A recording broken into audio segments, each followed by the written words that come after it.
이제 한국 역사에서 기억에 남을 만한 사건들이 여러 가지가 있을 텐데 그 가운데 네 가지 JMS 그리고 형제복지원 또 지존파 그리고 삼풍백화점 붕괴 참사를 다루셨고 그 생존자들의 목소리를 취재를 하셨는데 이 네 가지 사건에 특별히 주목한 이유와 또 이번 넷플릭스 이 작품을 통해서 또 전하고 싶은 메시지가 있으실까요?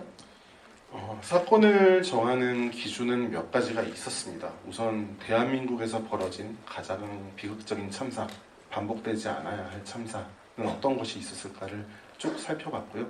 그 중에서 저희를 위해서 그러니까 증언해 주실 수 있는 생존자분들이 남아있는 사건, 그리고 그 생존자분들을 정말 많은 분들을 만났습니다. 여러 가지 사건에 많은 분들을 만났는데 그 중에서 저희가 그간 알고 있다고 생각했던 것과는 다른 매우 다면적인, 이체적인 이야기들을 해주실 수 있는 분들이 있는 사건들을 위주로 우선 골랐고요.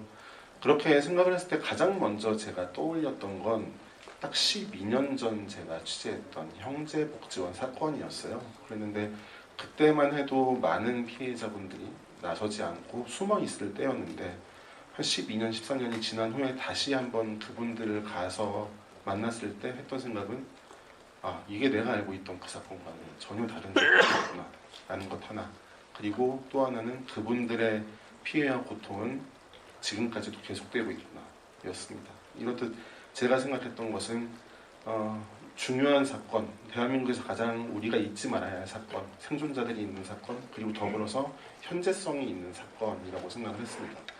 무척 오래된 사건이에요. 그럼에도 불구하고 이 사건들을 여러분이 보시고 나면 저는 똑같은 생각을 하시게 될 거라고 생각합니다. 여전히 이 일들이 반복되고 있고 또 혹은 그분들의 지옥은 끝나지 않았구나 라는 생각. 저는 그래서 그런 것들을 기준으로 해서 프로그램의 아이템을 선정했습니다. 네. 이 네 가지 사건을 취재하고 또 생존자들 섭외하고 인터뷰를 담기까지 총 제작 과정이 2년 걸린 것으로 알고 있습니다. 그 기간 동안 좀 기억에 남는 일들이 있으셨을까요? 저는 사실 일을 하면서 분노라는 감정에는 되게 익숙한 사람이에요. 그러니까 누굴 만나고 누군가에게 저가 대신해서 화를 내고 뭐 이럴 일들은 자주 있었지만 이번만큼 인터뷰를 하고 취재를 하면서 많이 울었었던 기억이 없었던 것 같아요. 그러니까 그 한 분 한 분의 생존자들을 설득하고 그분들을 만나서 짧게는 6시간, 길게는 8시간 정도의 인터뷰들을 진행하는 과정에서 정말로 우리가 이렇게까지 처참한 사실들을 모르고 있었구나라는 생각을 많이 했었고요.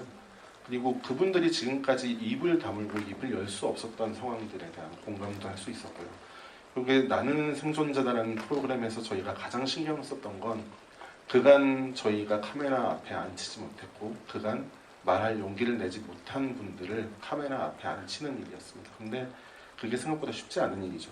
예를 들어서 박인근 원장의 아들 같은 분은 가족들 중에 처음으로 나와서 자신들의 어떤 잘못을 뉘우치고 사과했던 분이었어요. 근데 그분을 섭외하기까지는 거의 1년 가깝게 그분을 찾아다니고 그렇게 탐문하고 이러는 일이 있었어야 했고요.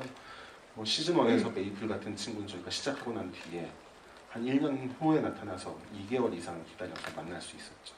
그 외에도 정말 많은 분들이 이렇게 한 분 한 분 설득하는 과정을 거쳐서 힘들게 나오시게 됐고 그분들이 나오신 이유는 단 하나, 이런 일들이 반복되면 안 되겠다라는 그 말에 공감을 해주셨기 때문이었습니다.